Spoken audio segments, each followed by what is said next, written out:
One of the things that we also recommend is just to kind of like, there's two ways of doing this easily, because we have rules and then we have processes.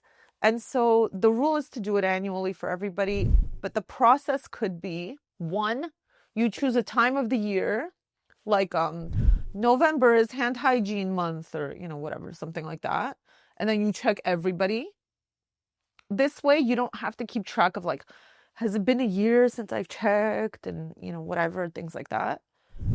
Or every quarter you check everyone who's new and some sample of people who are not new.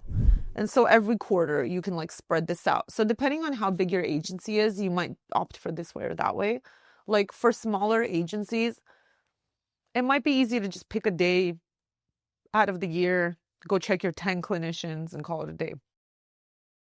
For larger agencies, you might need to split it up into different time points, or to, throw it together with supervisory visits, or, whatever it is.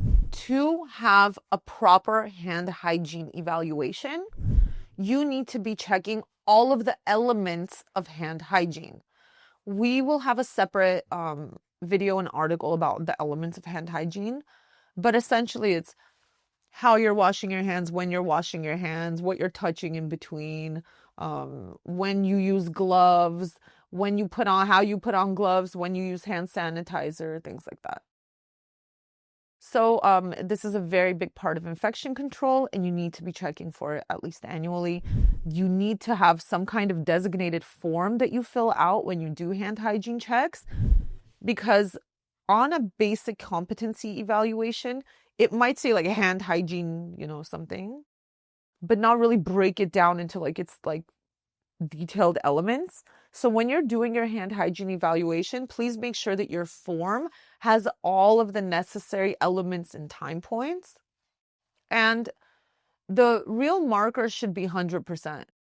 I understand that you could make a mistake. You can, whatever, people are people. You can get nervous under pressure if you're being evaluated and stuff like that.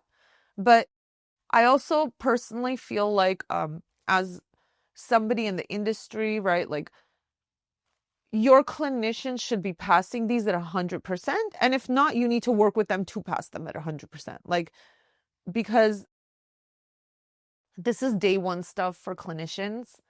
And it's also it's like easy to do, big consequences for not doing.